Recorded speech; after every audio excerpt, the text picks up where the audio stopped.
Hello and welcome to the Box Quote Podcast, your pop culture party podcast. Try to say it as soft as I can. I am your host for today, Matt, joined by my co-hosts, Chris. Hey. And Tom. I celebrate privately. I thought that was going to go somewhere else. Is that an office thing? Yes. Nice. Oh. And if it sounds like we may have already... If that was too perfect of an intro, it's probably because we've done it so many times. I mean, we could have just not brought up that this is yeah, that's what I was just because thinking, too. Groundhog's Day. God blessed you guys. If you want me to do the bit, let me do the bit. God. All right, never mind. It is Groundhog's Day. Not anymore. Nothing but continuity. Is it actually Groundhog's Day today? On Thursday. Oh, it's okay, on Thursday. okay. Oh, then why are we even doing this? I was very confused. I was just going with it. Punxsutawney Phil has a big day coming up, and we need to get on the ground level. We need to see how he's doing. So, Tom, I believe you had an interview with Punxsutawney Phil. What would you? Hold on. How's he feeling before the big day? Actually, I think that we have something a little bit pre-recorded. I met up with him yesterday, and here we go. Let me just. Hi, yes, this is me, Thomas Carney with Punxsutawney Phil. Here at Gobbler's Knob, because that's actually where it is. I'm here deep in Punxsutawney Phil's hole in Gobbler's Knob. Mr. Pucks, how do you think this year's gonna go? Do you think you're gonna hear Shadow or not? I don't think he speaks English. Let me try one more time. Mr. Pucks, are we going to have more winter this year, or are we done with this frigidness? Nope, I don't think we're going to get anything out of him, guys. All right, this is Thomas in Gobbler's Knob signing off. Yeah, that's all I got. I interviewed him, but he really just didn't want to talk to me. It was honestly, we got more out of him this year than we did last year. A lot more than I would have expected. Matt, did he cooperate? I know he likes to get his makeup done for the big day real early. And did he cooperate? Not at all. He's basically a feral animal.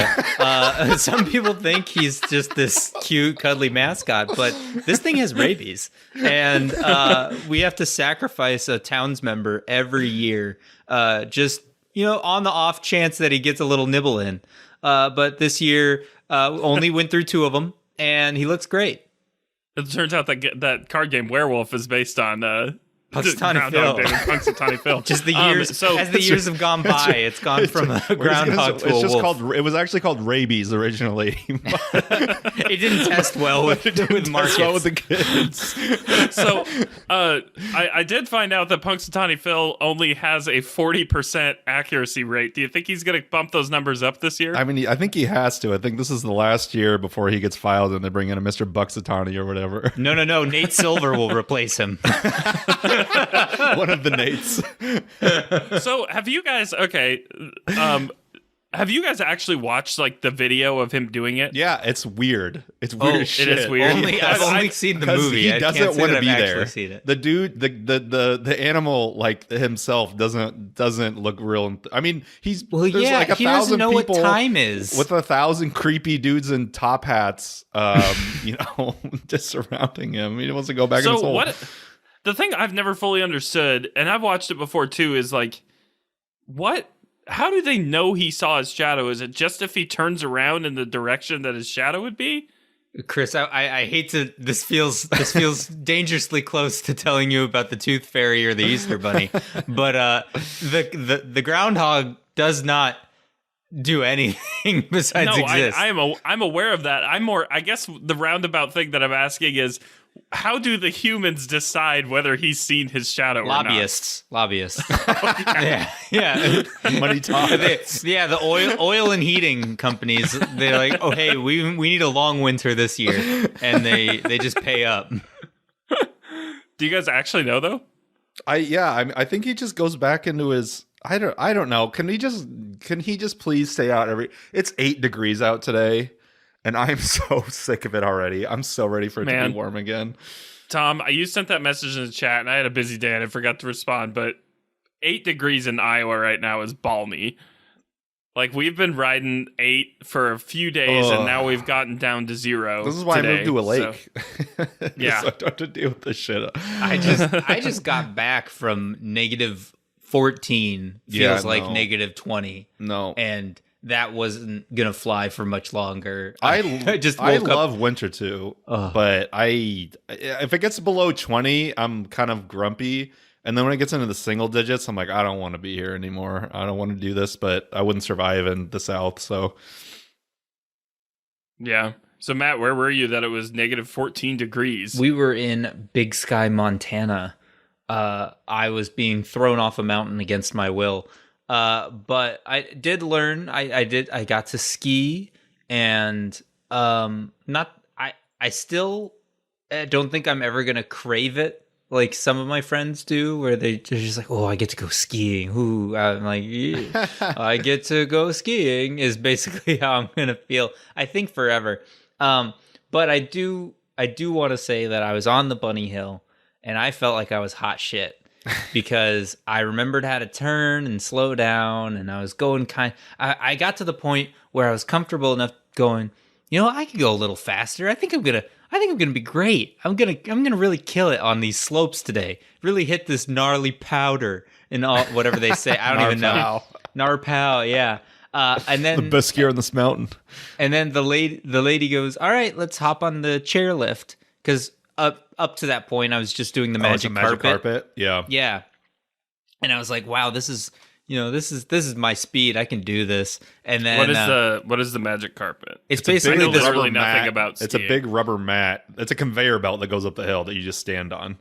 Oh, yeah. I would prefer that so much more over the honestly. They're super slow. Going down the hill. They're super slow, and they only work on such a grade, or else you just slide back down it. So I am not a fan of heights, and neither am I.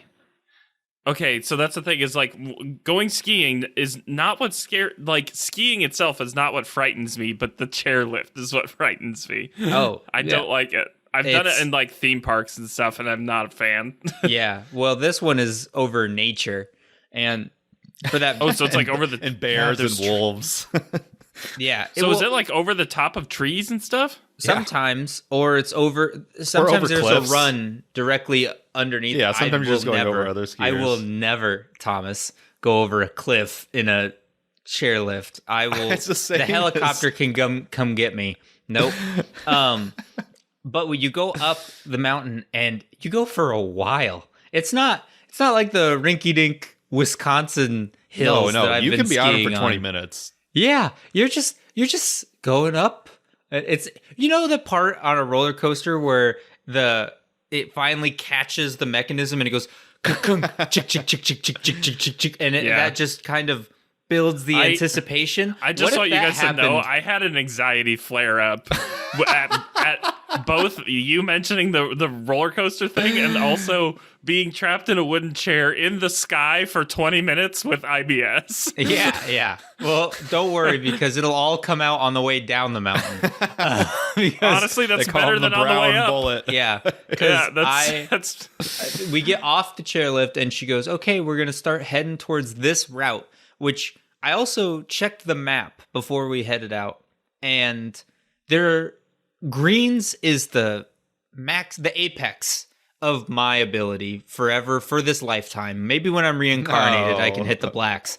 But for as far as this cycle around the mortal coil goes, I'm only ever staying on a green. And the map was such that sometimes the green could veer into a blue, or maybe there's just a tiny little black there for a little bit before it goes back into a green or connects to something else. So I was deathly terrified of veering off onto the wrong track and just sailing down the mountain. But to get to the green, I had an instructor with me the whole time, so I always had someone to follow. But we would have to basically cross oncoming traffic. And the thing that they always tell you every time I've taken ski, I talk like I'm an expert, but every time I've taken ski lessons, they always say, you have to look down the mountain. Don't worry about who's behind you. Right. Just focus on who's in front of you. Yes. Yeah.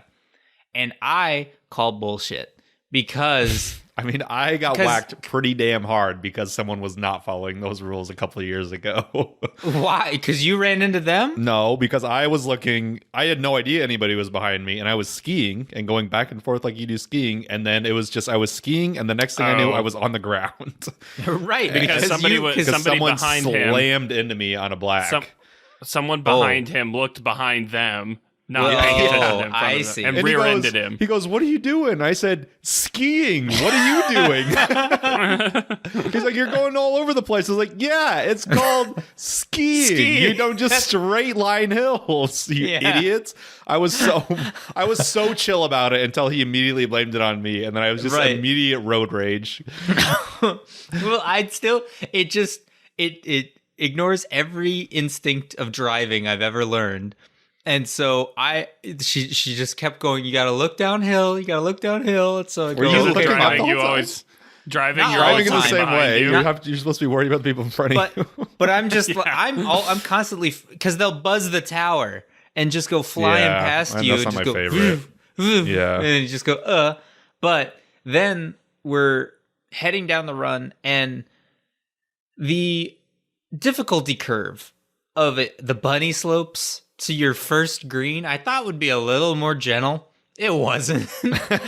There's so much variety on these runs, which surprised me because it's so long. You're going down the mountain. Yeah. That every now it'll be a big old drop off, and you go, okay, and you crisscross all the way down it.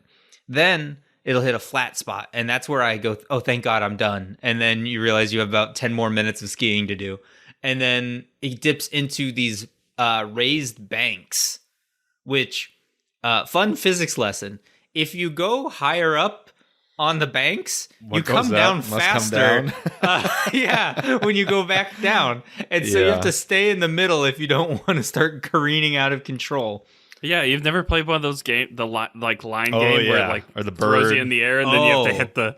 Oh, I thought you meant I love those. I thought you meant the line sled guy that we would play for hours. Those are Line Rider was good. I was thinking of the bird game where you tap to like force yourself back down. Yeah.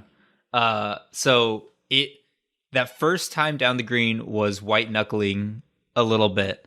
Then we went up again, and the second time was way better and a lot more fun. I'm still constantly just muttering to myself, turn, Matt, turn, Matt, don't fall, turn. Like, I'm just, the entire time I'm cussing at myself. And then the other thing that they do that is probably more of a me problem than anybody else is they have these, they'll rope off certain sections to designate, you're going back to a slower. No. Yeah. I'm not going on anything that will remotely get close to killing me. But no, it'll be the sections that go into the slower areas where you're either starting to get onto a magic carpet or onto the chairlift again.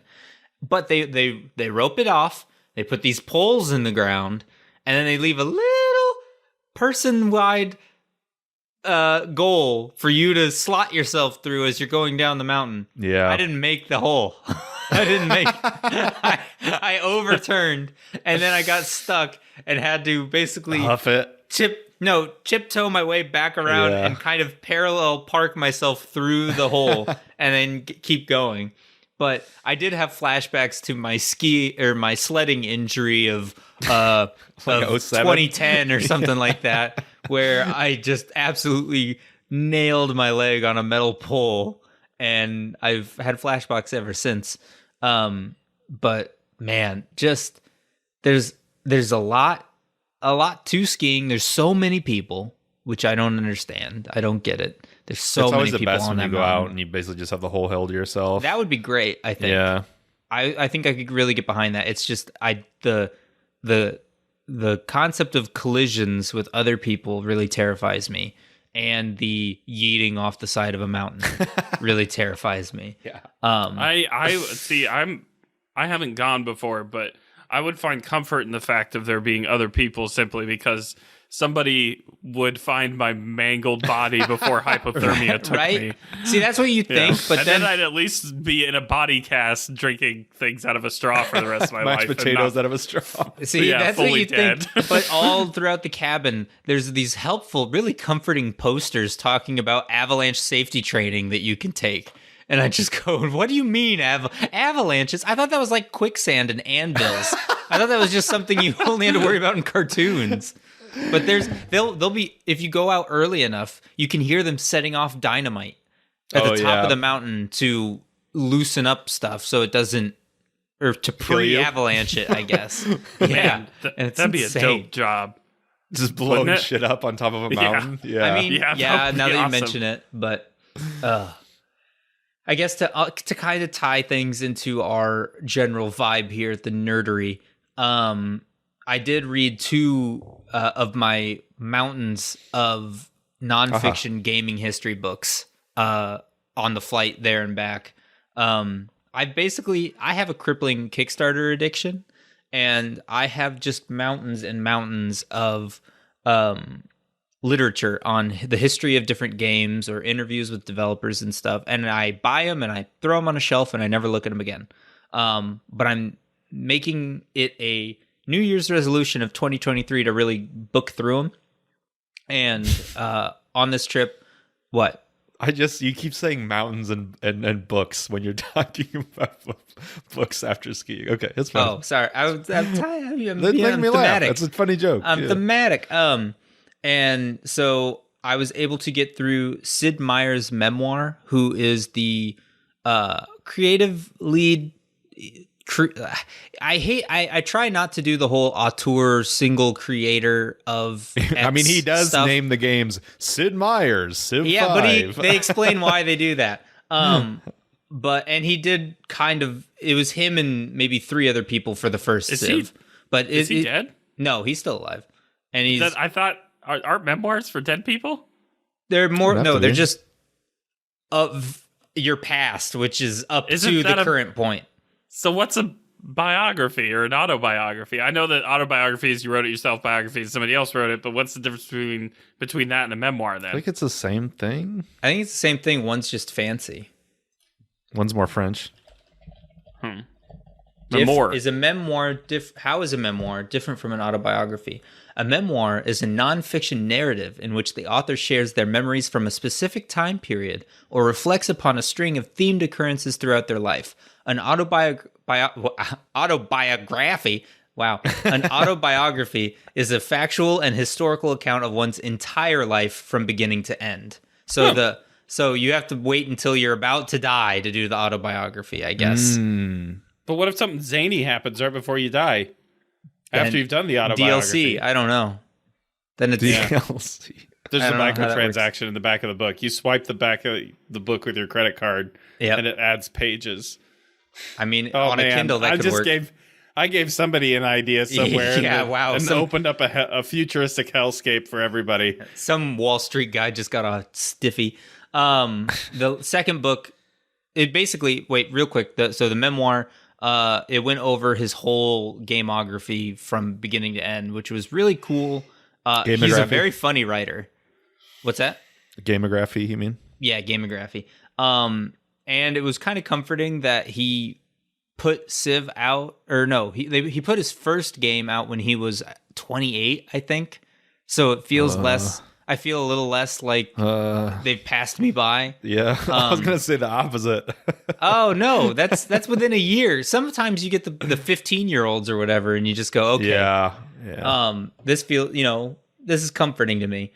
And then it was really good. He has a very funny writing style. And I was just, it was a good time. It was a really good read. The second one was Shovel Knight by David L. Craddock, who I have accidentally got 3 of his books. I didn't realize. I've been reading them on and off, but I just checked my shelf after finishing this one, and I go, wait, that sounds really familiar. And I read a book by him about Shovel Knight, the history of the XCOM series, and the history of games on the Apple II, all of which have been pretty cool. and this was part of the Boss Fight Books series. There are a bunch of these kind of tiny, they're not very long, tiny books that all cover a game from inception to release, basically. And there was a cool Humble Bundle a while back where I nabbed them all. So chewing my way through this backlog of nonfiction books, but they were awesome. Cool. I need to get back into reading. Page count, how long are these 2 books, by the way? So Sid Meier's memoir is, without the index and all that jazz, 276 pages. And then the Shovel Knight book is 224 pages. God. Matt, fuck you. And it's a flight. And the horse I was on a total of 4 Dude, flights. I don't know about you guys, but when I get on how many hours was that? Would you say 4 each way? 4 each way. See, I still think that's pretty fast for. I've read 500 pages of book. More than 500 I've been keeping pages. my. I'm like a page a minute. I've been keeping my log of media for the year, and in January, because it's done tomorrow, I'll have read 5 books in January, which is more than usual. But there were a couple that came out that I had to read. Man, it feels like I just move at such a snail's pace every time I sit down and read, because I read at like the pace in which I talk when people talk. Like if I'm relaxing reading, and yeah, and then sometimes like the things I want to read are so long that I lose my motivation to do it. But it just makes me a little butthurt when people like do things, but then also finish books while they do things. Yeah.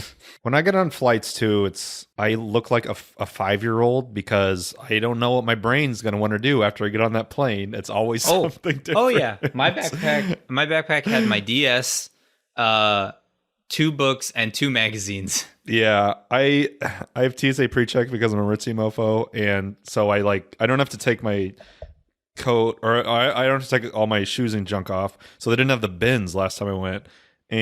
But I had, headphones, iPad, book, Nintendo, phone, iPod, all this shit. And I just had to throw it on the conveyor belt, and it comes out the other end.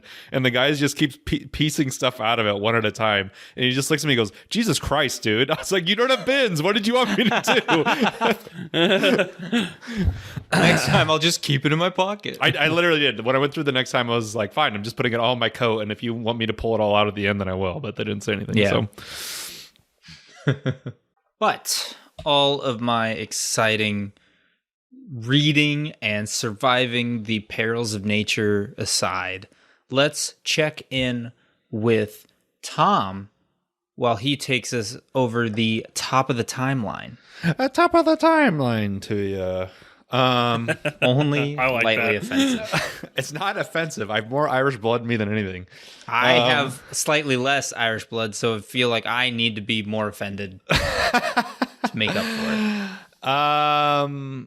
Yeah, so this week we had the Xbox Bethesda Developer Direct, which I thought had some good stuff. I didn't look into. I guess they put in what games are going to show off before they did the Direct, which I totally missed. So I didn't know what was going to happen going into it. I don't want to say I was bored, but there wasn't anything that really got me super excited.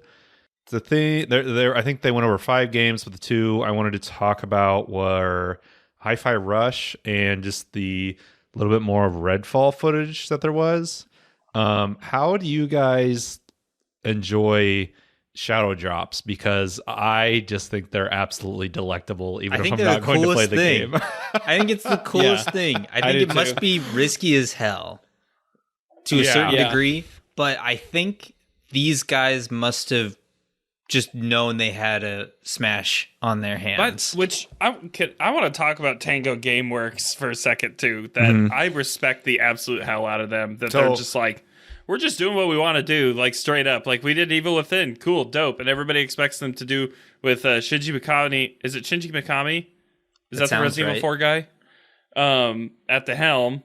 And everybody just expects them to do that. They did Ghostwire Tokyo, which was way different from Evil Within, but I would say like in line, like kind of checks out. Not a surprise from them. This is straight up a surprise from them. Yeah. Like, let me just give like a little bit of background for people that didn't watch. Yeah. They shadow dropped a game in which they came out. This game that they have never talked about before called Hi-Fi Rush, which is a musically on the beat driven kind of game, kind of cartoony. But they came out and they were showing it off, and I was thinking, if it goes on Game Pass, maybe I'll play it. And then at the very end, they said, and you can play it right now. On Game Pass. On Game Pass right now. And I did. What a slam dunk. Yeah, I don't have enough. I need to clear up. I need to finish Scorn, and then I'm going to put this on in its place. Oh, Matt's finishing Scorn. Nice. I'm going to try. My Scorns. So this game is super fun. The writing, real good. The writing's very fun. The character's funny. I laughed out loud a few times in it. The tutorial is very funny. There's this like fridge that like he's like really weirdly intimate with you. And like he'll be like, "Did you see how to use a heavy attack?" And then you're like, yeah, I think so." And he's like, "Well, you can always practice it on me." Like says stuff like that, like all the time. It's just zany. It reminds me a lot of Sunset Overdrive. Is that what that name was? That's what a lot of people have been making allusions to, but it's not open world like that, right? This more plays like Ratchet and Clank or Sly Cooper or something like that. The first one, not what was the game? Sunset Overdrive, and even those are more open world. This is like linear. It seems relatively linear. Yeah. You're basically connecting between different little arenas. Yeah. Almost like a Devil May Cry, maybe. Yeah. Kinda. Yeah. And it's very, just like he said in the trailer when they talked about it, it's very compartmentalized.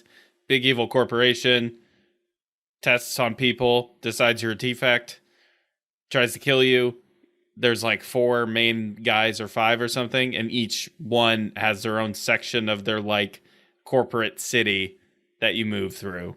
Cool. And you take them down, which like it's kind of one of those instances of like video games don't have to be mired in realism. It can just have a straightforward setup and loop like that. You know what I mean?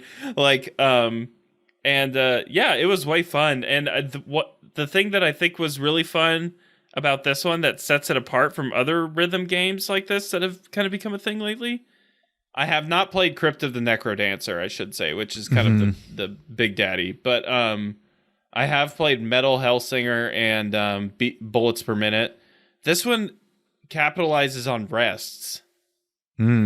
So, like, instead of just striking on the beat, you can do combos by going whack, whack, rest, whack, whack. And then, like, if you rest, it'll, like, do a thing where you pop them up in the air and can, like, juggle guys and stuff like that. Cool. Like, the rests will do different things.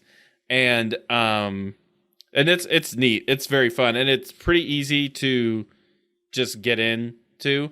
The only gripe I have, the tutorial has been very long. It's funny and the writing's very good, but like it'll show you it'll explain a mechanic to you, and then it'll take you to this like stage setup where you beat up a dummy, and it'll make you do every part of that mechanic, and then you exit that, and then you move on, and then the fridge guy is there and he's like, "Hey, this is how you do that thing you just learned. Practice it on me now." Oh, and then interesting. I'm kind of like, I just did this though. Yeah. It's a little out of order.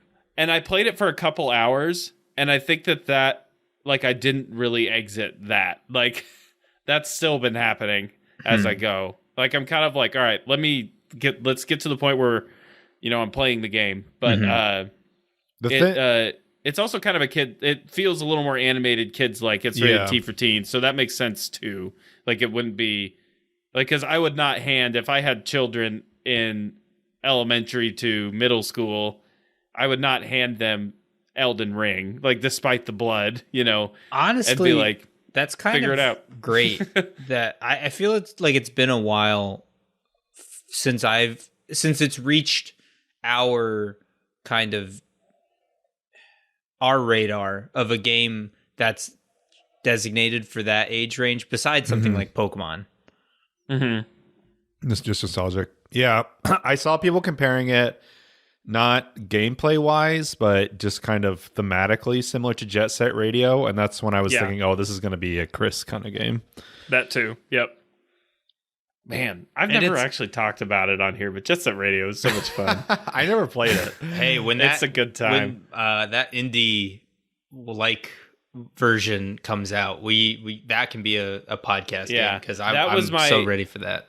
And you could play like the Xbox 360 remastered version. I think I have Xbox it on Steam. One.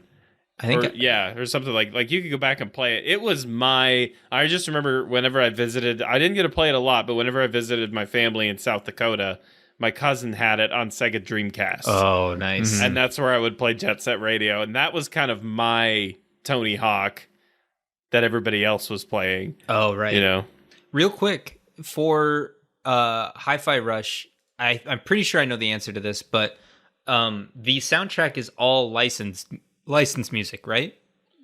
Yeah, I think there's some original music, but the bands that I knew that it mentioned were Black Keys and Nine Inch Nails are in it. Cool. And wow, that's there are so different, but also bands. kind of, like in a Venn diagram together. I don't know how.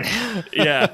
There are other like licensed bands in it, but the whole opening sequence is based on the main character listening to Lonely Boy by the Black Keys. Oh, that's cool. I didn't know that. And it's just a straight up fun video game. And I do think also, for if this matters to people, but I think it's important to mention, it is pretty forgiving as far as like the music stuff is. So if you're not like the most musically inclined, it's not like you're not going to be able to play this game. You know what I mean? Like you can kind of like dial it so that it is easier on you, if that makes sense. You can even probably turn it like way down to where if you're not able to stomp and snap your fingers at the same time.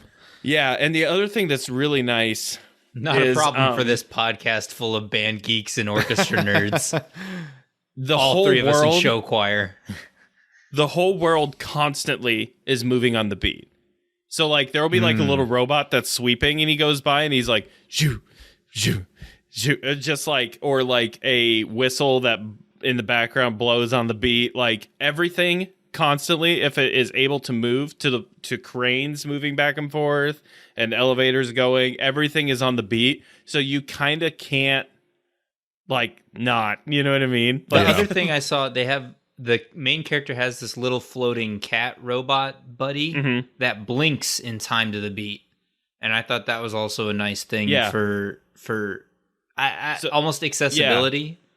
You can do that, and you can even turn on a big bar on the bottom that's like Guitar Hero that comes together and shows you where to. Cool. So you can just keep like making, and you can like widen the window, on like how sensitive and not it is.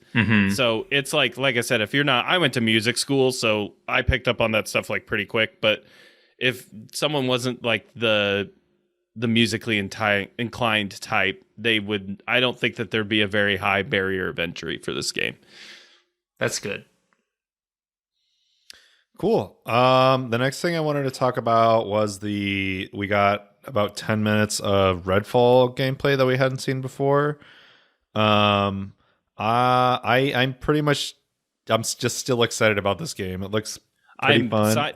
Sign me up. I was like, yeah, it looks like it could be okay. But then I saw this and I was like, let's go. Yeah. I'm trying to remember what I remember people have been taking issue with how the co-op works versus the single player, but I can't remember what exactly people's problems were and if that's been addressed or not. Yeah, I was curious. I think that's the only thing that leaves me cautious for this game is if I'm playing, if Tom sets up the server and we're playing in Tom's world and making progress in Tom's world, is my character going to level up and stay leveled up? Am I going to complete map objectives on my map at the same time? I don't know how that's going to work. And that'll be the big stickler. I still think it looks like enough fun that I won't really care one way or the other. It'll be very much like Borderlands, where I can make progress on yours or I can redo it on mine, and I'm not that heartbroken. Yeah. But we'll see. The colored loot system has me a little iffy. I'm always a sucker for that stuff, but if it Not in a feels good way. shoehorned in, Yeah. Oh yeah. I don't know if that's like if it's there just to be there.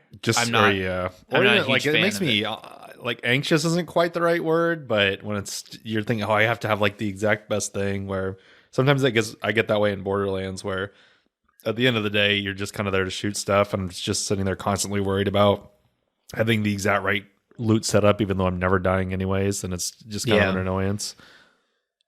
So we'll see about that. But I liked all of the stuff about unlocking different bases around the map.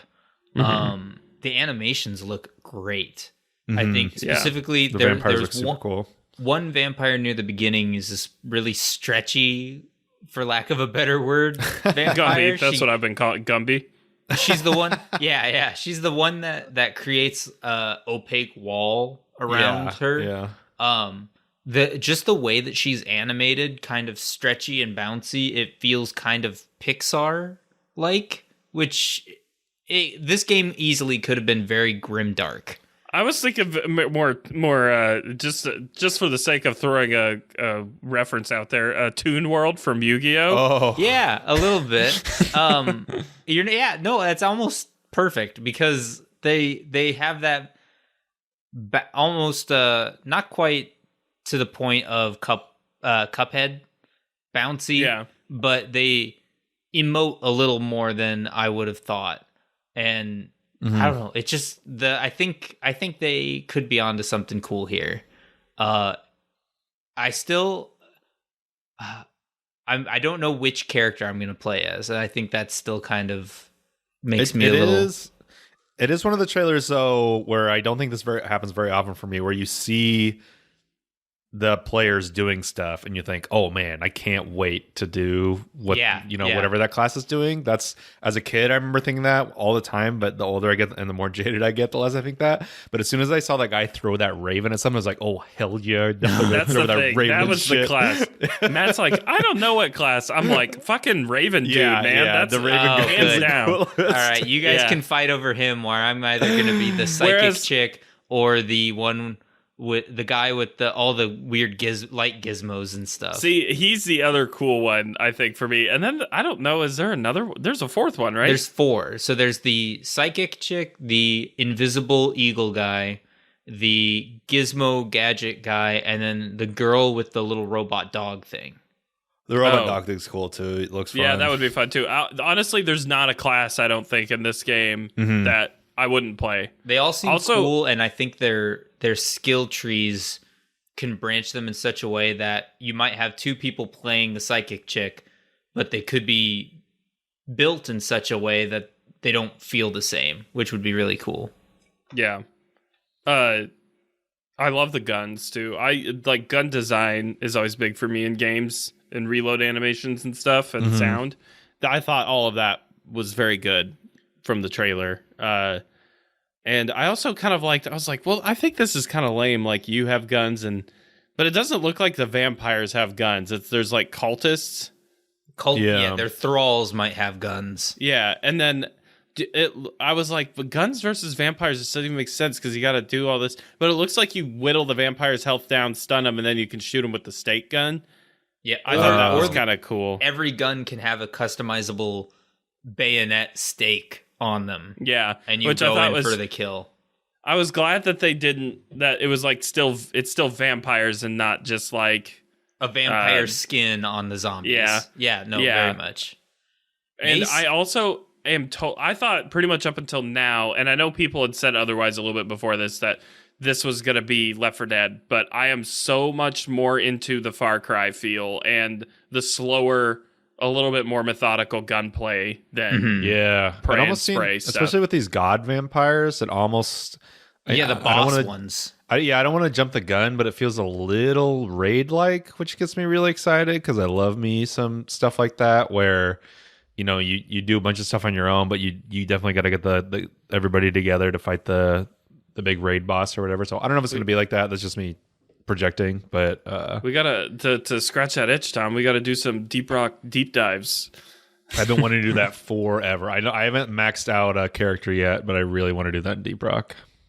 The only thing is May 2nd seems like so far away. I know. I was now. just thinking the same thing. Oh, but we got Speaking Atomic of- Heart to carry us over. I forget. Yeah, we still have a stacked year ahead of us. This is just real quick before we move on to the next thing.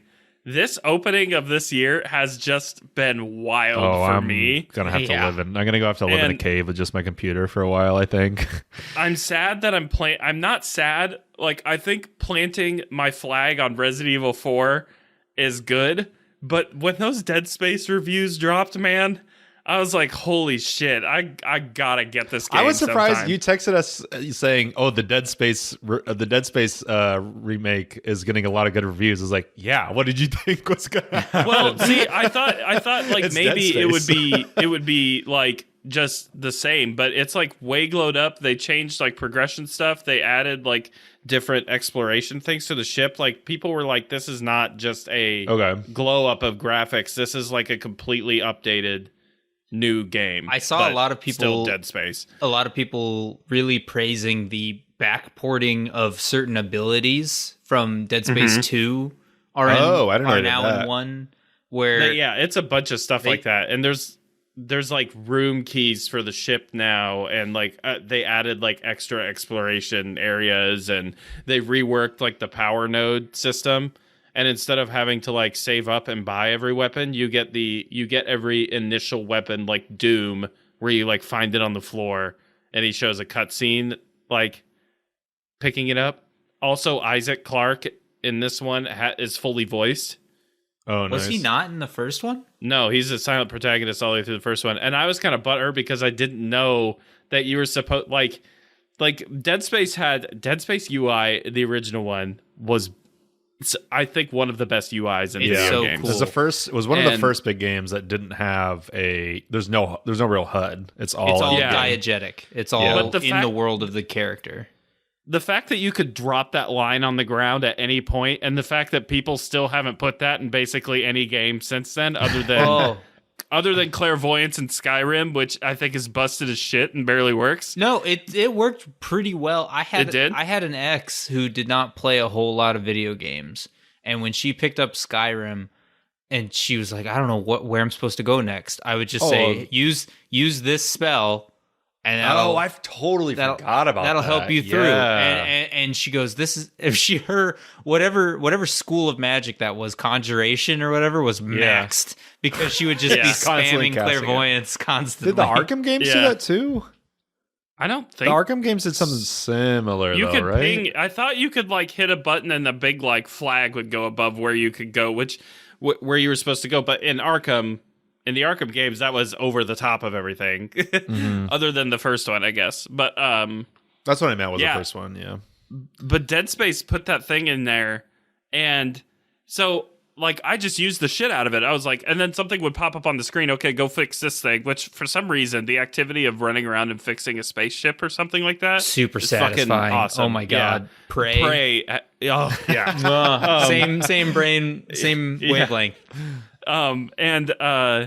I would But- play so Prey I- without any aliens. Just let me live on this space Yeah. station and fix shit and play Yeah. their weird Dungeons and Dragons game. But I never opened up because the objective would pop up on the screen. It'd say, go fix this thing. And I go, okay, dope. And then put that light on the ground in Dead Space and then just go do the thing. I evidently reading the objectives and stuff puts all of Isaac's like thoughts and feelings on it. And evidently it's supposed to be really clear that he has an extremely declining state of mental health throughout the game. In the first one? Yeah. Oh, because I thought that only came up in the second one, really. I think that's the thing is like the first They're one is trying like to give it more now that they're looking at it with the whole picture in mind. They're trying to apply it more to the first one.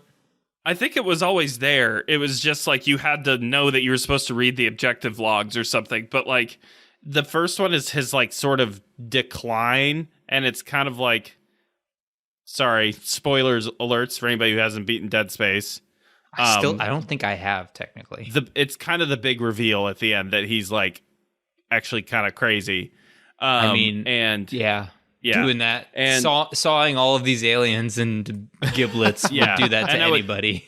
And I would guess that in the second one, like that cat is just completely out of the bag. You know what I mean? Yeah. So like it's just super obvious. But I haven't played the second one. I only played the first one. My first playthrough of the first one, I played it on hard using only the plasma cutter. Oh boy! I just went for that right away. Yeah, because there's an achievement for that. Yeah, and I remember a lot of people doing that back in high school. But yeah, this February, man, I am so accidentally in love with Tiny Tina's Wonderland.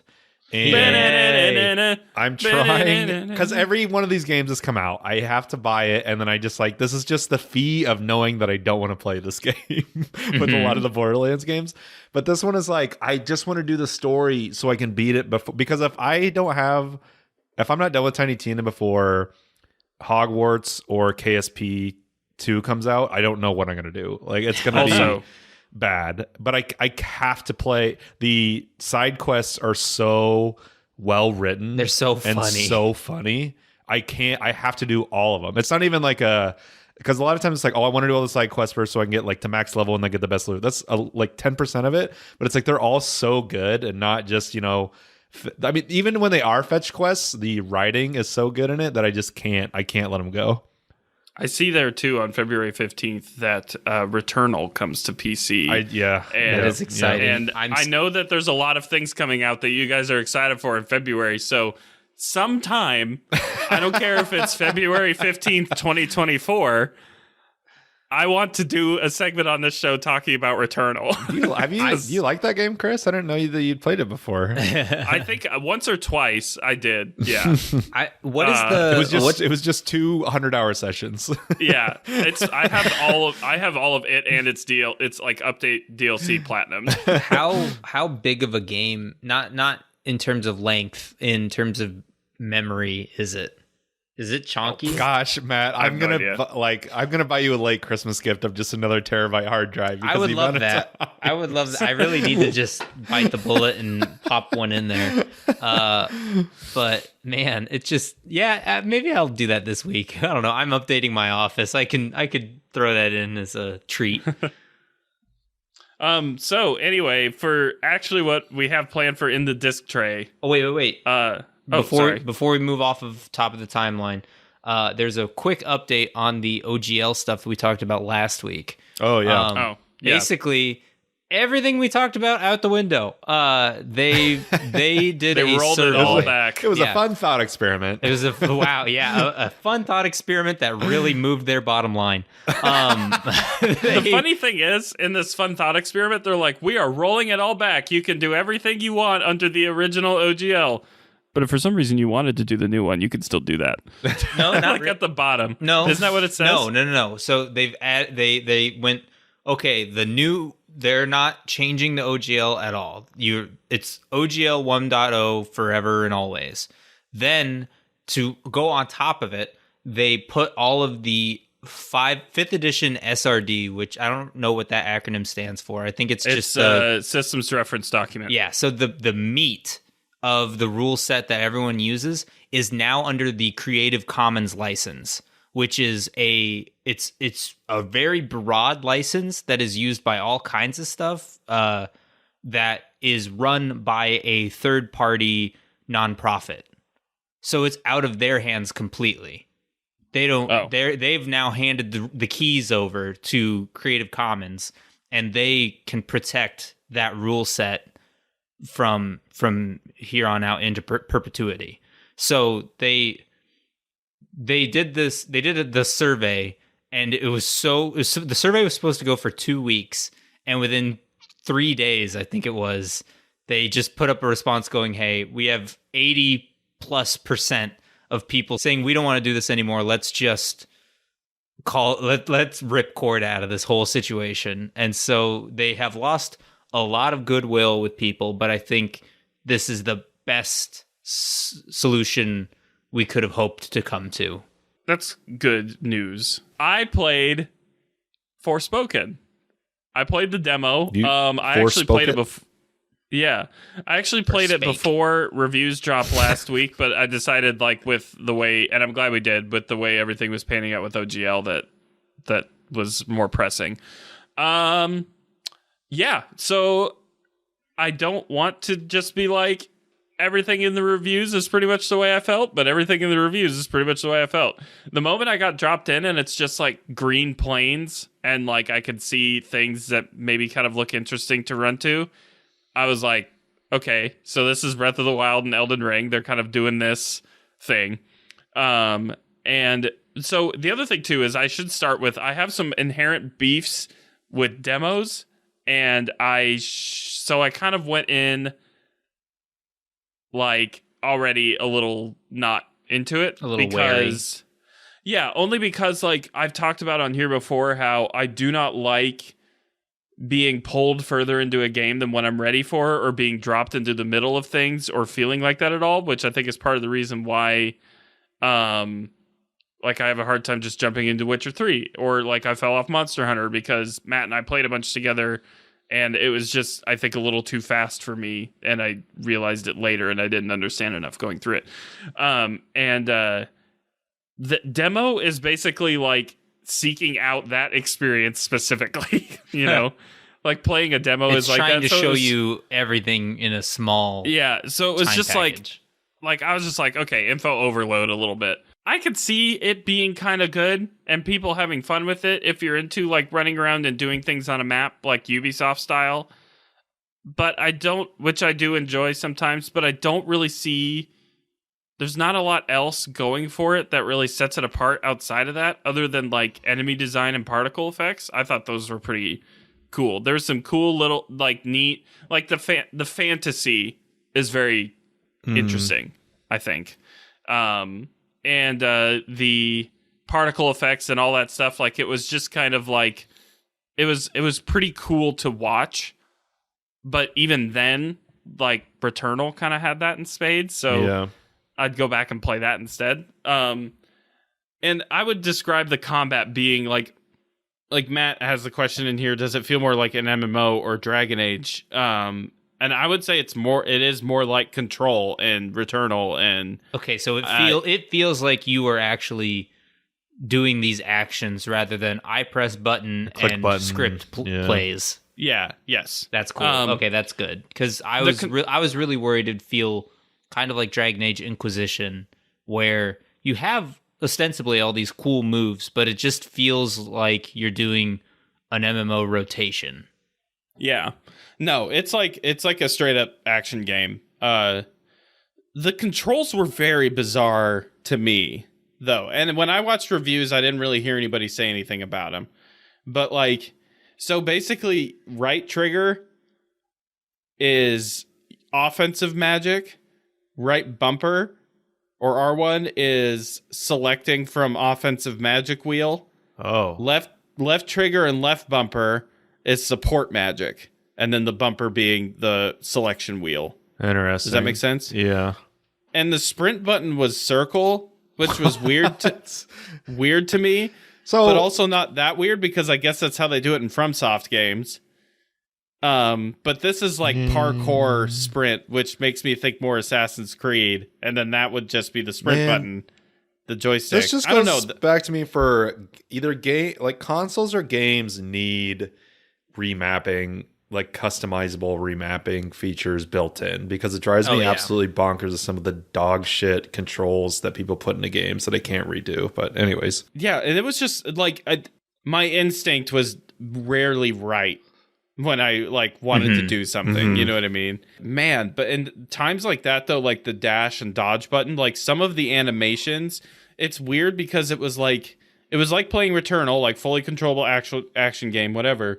But it was just like the animations and the things happening were so sluggish that it just felt weird. And I counted one time, I found a tough guy and I fought him, and and it was like a big like stag kind of thing, and he kept like ramming me, and I would get knocked on the ground. And I counted one time when you had to push the dodge button to stand back up from prone, prone, the animation of her doing her flippy flourish thing took 3 seconds. Oh. And you couldn't cancel out of it? No, which you were just like in it. So it's either you lay on the ground and get hit, or you get up and get hit. Like, you just don't really have an option. I don't know. As a longtime Monster Hunter fan, I'm used to the second, like 10 seconds you might as well put your controller down and just watch for a little bit. Yeah. It's like in Halo when you pick up the rockets. It's like, God, good luck getting one of those suckers off if somebody's shooting at you, because it's going to be about an hour before he can get one down the chamber. The parkour was kind of fun, but it was also like, sometimes I think traverse. So there was somebody that said a long time ago that an open world is only as good as its traversal. And I think that's like kind of true. The locomotion, I think, is the word you're looking for. Yeah. How to locomote. Locomote. Yeah.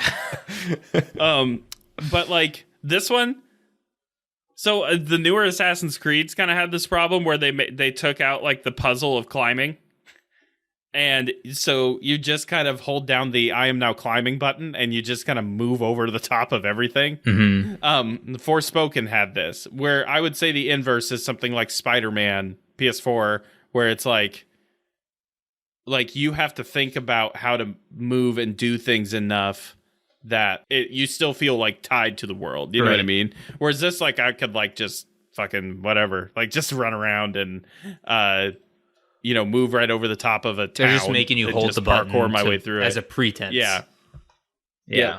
And then they had this weird but then they were like, all right, we're gonna put this whip thing in that you can do. It was kind of like Spider-Man, where it would like freeze time, I guess, and then you could like aim where the whip would go and then pull yourself that way. But the whip never went nearly as far as I was expecting it to, and maybe it gets like upgraded or something. I think there are range upgrades as you go, I would think. Okay, yeah.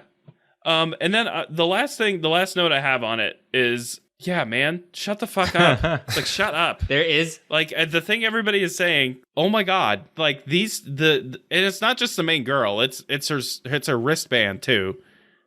They're both super annoying. There's a setting in the menu where you can change the dialogue frequency, and somebody keeps on Twitter. Anytime someone complains about the speech thing, there's a reply guy that's been going around there's a setting for that, and then someone else goes, if you have to build in a setting, that's what I was saying. As they were coding in that menu, they had to be like, wait a minute, a mistake has been made. That's not something. Yeah, if you're not it's kind of like the original Spider-Man game or the Spider-Man PS4, where there's just a skip all of those plumbing puzzles. I like the plumbing puzzles. I know, but you didn't have to solve a single one. There was always just a skip this button. Yeah. was there one there? In every single one. Yep. Oh wow. So are they like are they like jokes? Are they quips? It's just like, because I've heard people compare it to God of War Ragnarok, or not God of War, Thor Ragnarok. I have not seen. Oh, well, I have seen Ragnarok. I don't know. I liked it, but it's very. The main character never wants to be here. Never wants to be doing the thing that you're doing. Yeah. She like, oh, do I have to fight again? Hey, picked up that I'm feeling there's enemies over there. Can we not go that way? Like, just saying shit like that constantly. And then the wristband just like shits on her for that the whole time. And I heard a review describe it. I think it was from IGN, describe it well, where it was like a married couple bickering, but not in like the fun comedic kind of way where you have like, it's not like cutesy or whatever the word is. Like they just don't like each other. It's like and it's not flirting. They just don't want to be. Yeah, it's not like mean flirting. And it's just awkward and weird. And I think like the combination of her constantly saying shit, her cuff constantly saying shit, particle effects popping off on the screen. Oh, just 3 second dodge, 3 second dodge animations, weird controls. I'm like, I don't even know what the fuck is happening anymore. Like, I just feel like I have control of this video game, but I feel like I've completely lost control of this video game.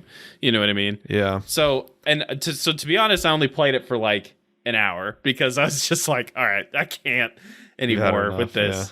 I was frightened that I was gonna really like it and have another game that I needed to buy sometime. But I was like glad that I was like, good. All right, Good. that's over now. I don't need that in my life. Well, if Tom comes through with his gift, or I go find a nice HD or a nice terabyte hard drive, because apparently this thing is chonky as all get out. I would bet it's because of the particle effects, The and all particle that stuff. effects and the huge ass map. I think it's its PC specs are out of this world. Oh my god, dude! I look at the PC specs. It's like a $3,000 machine to recommend. It's not. It's absolutely insane. I'm wondering if it'll even go on my computer, which is relatively new, all things considered.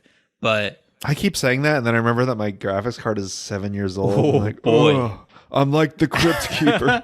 27. No, sorry, 5 years old, 6 years old. It's a 6-year-old graphics card. But Returnal evidently is a 60 gigabyte game, which doesn't surprise 150 gigs required for Forspoken, and That's pretty so big, I don't. yeah. I currently do not have That's that. not the without, part you have to worry about, and that's not even what you have to worry about. What Right. you have to worry about is not having a 3000 series graphics card. Yeah. And the thing with Returnal, I could see it being decently big because there is a lot of like particle light effects, And like, you can tell it's super heavy in mocap. I'm sure that Yeah. takes up a lot of cutscenes.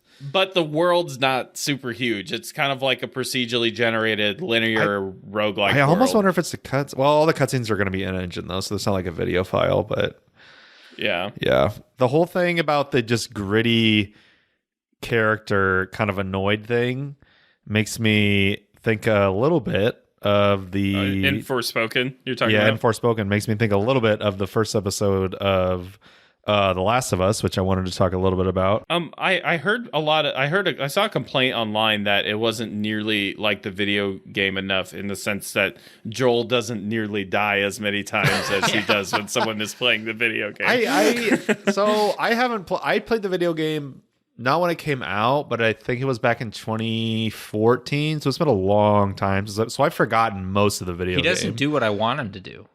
I can't make Pedro Pascal do whatever, move to the door and pick up all the little things. He just does whatever he wants. And it's really frustrating.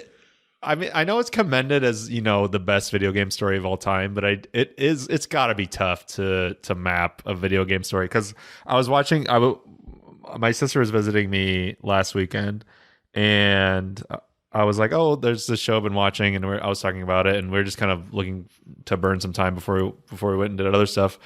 And I said, oh, we can just put on The Last of Us, and if you don't like it after the first 10 minutes, then we can do something else.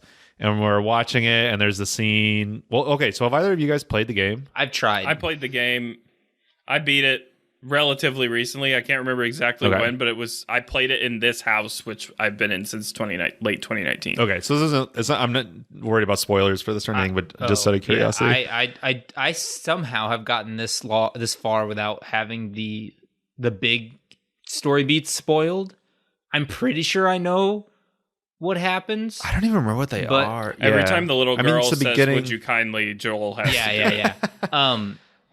he gets a drill for an arm. Yeah. I don't know. I tried playing it. I haven't.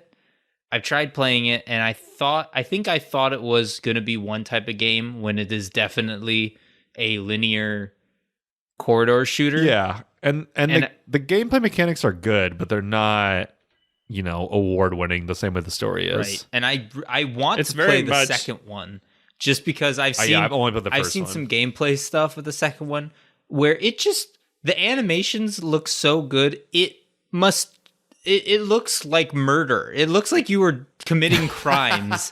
And I remember watching, I think it was E3 or some kind of promotional event gameplay of the second one, where I had to turn away just because I was like, she's just taking a brick to this guy, and yeah, I do remember that. Too, it's kind of like that Penny Arcade joke. She's kissing a girl. Yeah, No. yeah. It's kind of like that Penny Arcade joke. I think about Uncharted, where it'll have one of the legions of henchmen writing a letter home, being like, I've made a mistake. I shouldn't have been part of this group. Don't worry, my dear Sasha. I'll be home soon. And then he throws him off of a cliff. And it's just, I feel like, I don't know. I feel like I can see the life leave their eyes in the second one, and I don't know if I want to play that for 70 hours. Well, and it's going through the Skyrim treatment where it's going to be out on everything too. So yeah, the thing that makes me I want to play the second one to have consumed the story, but the thing that makes me trepidatious is like when I feel that. Trepidatious. Are you trying to step in on my big word territory? I am. And the thing that like. I get very bored in that style of game where you like go into a room and you could just like feel it that, okay, this is a firefight room. There's a conspicuous amount of chest high walls all around here. Yeah, you do that. And then you go into the next room and you're like, do it again, And that's the game. I think if The Last of Us 1 had one more of those, it would have been too many. And, I've heard Last of Us 2 is just all that, like for 60 to 70 hours or however long it's just insanely long for what it is. And that makes me I want to know the story and stuff and experience it, but like coming to it is not and see, something that excites I'm me. looking up howlongtobeat.com, and Last of Us Part 1 it says 15 hours. Was it really 15? Wow, I'm surprised. I don't remember it being that long. The first one's not bad. Yeah, and then the second one is 20, the second one's 24, which that also seems doable. That's really long for a corridor shooter. Right. Yeah. And then for some reason there's this one also on the list, and I'm not entirely sure why that's the case. Also, we've The Last of Waifus, completionist time 30 minutes. But, oh, nice. In case... Well, maybe for you, it's going to be like 2 for me. Dude. So 30 minutes, that really does fit for howlongtobeat.com. All right, ayo. Anyways, what's the show like, Tom? Yeah. So the show, I am liking the show a lot. But to go back to my story about my sister and I watching the first episode, we were watching a scene and she looks at me and she goes, because I said there's a few scenes, especially in the first episode, where it is shot for shot the exact same as a video game. And there's the scene where she gives him his old watch as a present that's fixed. And she looks at me and she goes, this scene was in the video game. I was like, yeah, this scene was in the video game. She's like, it feels like a very video game scene. But no, it does do a lot of like I said, I don't super remember the video game, but it does do a lot of departures. The third episode just came out last night that I watched, and I liked it a lot. They kind of do the thing where there's a character that's just sort of vaguely in the video, not super into the video game, and then in the show they say, hey, this is a really fun character, let's really flesh this character out, and they spend a lot more time with them. And I appreciate that because the character writing, I think, is really good. The first episode does suffer a little. The whole show suffers a little bit. I don't cringe at the F word, but I cringe at people leaning on it to be like, oh, this guy said fuck, he must be really tough. That stuff kind of bothers me. And they lean on that a little, especially in the first episode. Ellie is like, okay, like we know Ellie's a tough girl. Don't need to. She doesn't need to flip everybody off at every second. Isn't she she's the Bear Island girl? Yeah, she yes, and she is the most British face you've ever seen on the planet, and it does take a minute to get used to an American accent coming out of her mouth because I couldn't figure it out. I was like, why is it so weird to watch her talk? It's like, oh, it's just her last name is Ramsey, the actress's name is Ray. It's like, yeah, just very British looking, but she's great at Pedro Pascal, Chef Kiss, love that guy, and he's great as Joel. They do some really good work on aging because the game and the show take place between 2003 and 2023, and I think the aging they do on the actors is really convincing. But yeah, I mean, it's only 3 episodes in. I just love me a Sunday night HBO show. I need something to get me away from those Sunday scaries, and this is the cure for now since Game of Thrones is over. I'm wondering if with this new extrinsic motivation that I require, I think I could polish off the game in a weekend of dedication. That way I could watch the show without fear. That's the thing. I think if you really went into it with determination and being like, I don't give a fuck about anything but finishing this game, you could beat that game pretty quick. Right. Well, especially how slow the show comes or something. Off. Or just even how the show is so much slower than you're ever going to play the video game. Right. That, I mean, I think we're only maybe 3 hours into the video game with the show, because we're only 3 weeks in. So I think. So it's hour for hour of the game. I mean, maybe because that's the thing is I don't think this is a spoiler, but the last episode, it's an hour long. 45 minutes of it was just a deep dive on this one character that is not the character's in the game, but the character shows up in the game at a certain point, and the show basically just goes back in time and gives you the whole story of this character up to that. What would have been in audio logs or diary snippets is now explicitly part of the canon. So I mean, I think you could play a few hours of the game a week, on Saturday morning or whatever, and not have to worry about spoilers too much. Yeah, I might go re-download it. Yeah, it's a good game. Cool. The only other thing I see on our list is Tom might have a quick little update on Persona 4 Golden. Oh yeah, I forgot about that. I think Chris and I are probably about the same amount through it, because I've just been playing it in 10-minute chunks when I have a minute here or there. Have you gotten to combat? So I've gotten to the very, very early in the game, they throw you into an unwinnable combat. Not unwinnable isn't even the right word. You just take turns. It's a story thing until the dialogue gets to the point that it needs to get to, and then it moves you on. You know that section of the game where it asks you to press he's start. In the van. No, he's in the van, and then they're like, then he like talks to his little cousin or whoever he's staying with, and they're like, you don't look so good. You should walk around a little bit. And then you go walk around a little bit and talk to random people on the street, where it's basically just, here's how to walk around. Yeah. That's the last thing I did. Okay, so I'm a bit further than you. There is I'm liking the story stuff. I'm reading all of it. I don't wait for them to finish saying whatever they're saying in Japanese. I read it and then I hit A. Oh wait, so are you doing it with Japanese voices? Oh yeah. Oh, yeah. That's what I'm doing. Oh really? Because I told you guys the English voice actors. It's at first you're like, oh, is this gonna be okay? But then they're fine.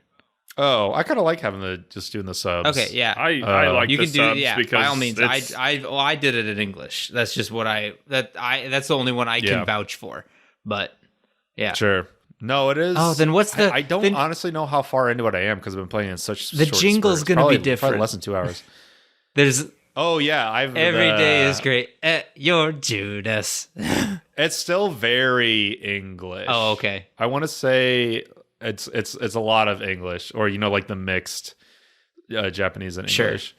Man, I don't even remember what's Japanese. Anyways, also, hey, what does senpai actually mean outside of the memes? It's a upperclassman. It's basically okay. Is it kind of like saying usted in Spanish? No. Versus two? It specifically means it's your mentor, kind of. In the context of school, it is any upperclassman. But in work, if you have a work senpai, it's like your mentor. Someone who you can go to with questions. The definition is the senior member of a group in Japanese arts, a mentor, an upperclassman or elder student. Also, sugar yes, daddy. I had to go. Yes, I was, because it's such a meme phrase. But I think I'm literally seconds away from getting in the first real fight because my character has just fallen through the TV. Nice.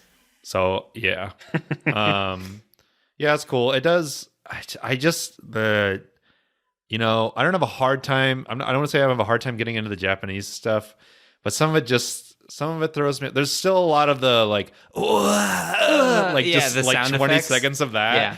And I'm just like, what is this? And then just like the way, I don't know if this might just be an English or Japanese thing, but it just feels like people just always have to say something, even if it doesn't like add to the conversation at all. Does that make sense? Maybe.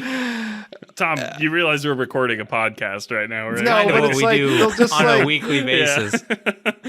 they'll just be like added phrases to the ends of thing. I'm like, this phrase must mean something in Japanese that doesn't translate well to English, because it's like I can't think of a good example. I have to come with. I have one that keeps me up at night. Okay.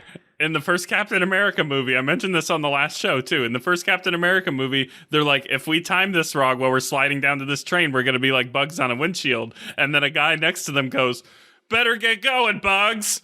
Yeah, stuff like that. It's like, yeah, okay. Like if I feel like Captain America should have done the like Jim Halpert look at the camera, like why? Yeah, no, it's just like, oh, that guy's so cool. It's like, what? It just seems really not forced. It feels very written. Okay. If the dialogue, it makes the dialogue feel very written, and I can't figure out if that's just like an anime thing or if it's a Japanese to English thing.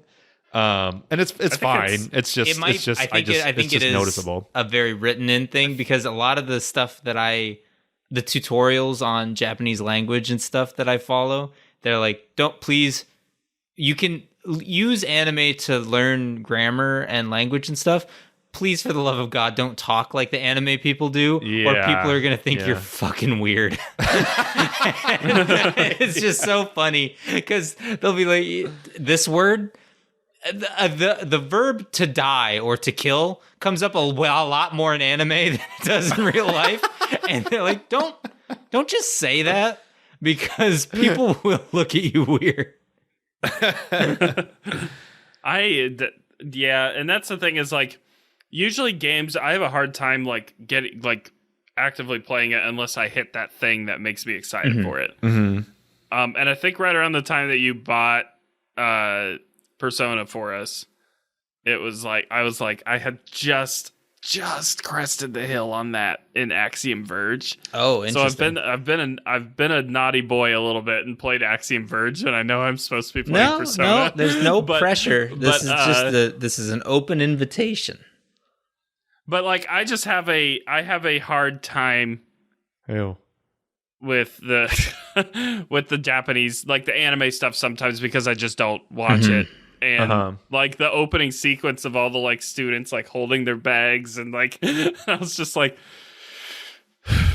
you know, like, and then like I wonder, the other thing I really want to know, and I feel like I'm not going to know this until way after I've finished it or said I'm not doing it anymore, is what choices you can get in the tarot card reading thing at the beginning, and if it changes anything. Oh, no, you are always what does it give you multiple cards? He gives me 2, and it was like both of them were like, bummer, dog. Like it was like one of them was like the tower, and I think they're always the same. It's always the same. That's just the story. Okay. Persona as a series utilizes the tarot deck for different characters. Like, I didn't realize you were making me play a witchcraft game, it's Matt. Heathen. It's anime, man. It's already as far from God's light as we can be. If you need me, I'll be playing Doom. Yeah. It's okay, Chris. I have the power of God and anime on my side. But